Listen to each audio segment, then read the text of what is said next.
আমার মশলা মাখানো হয়ে গেছে মাছে, আমি এখন পাতায় দিচ্ছি।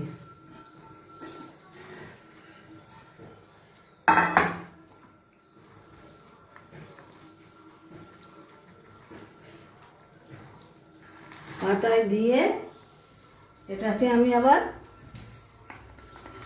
চাটুর মধ্যে দিয়ে দিলাম, দিয়ে ঢাকা দিয়ে দিলাম। মাছ পাতুরি আমার মাছ পাতুরি হয়ে গেছে, আমি এখন নামিয়ে নিচ্ছি। এবারে খেয়ে দেখা যাবে। খুব ভালো হয়েছে, হ্যাপি হয়েছে। আপনাদের যদি এই ভিডিওটা ভালো লেগে থাকে, আপনারা আমার পাশে, এই চ্যানেলটির পাশে থাকবেন, একটা কমেন্ট করবেন।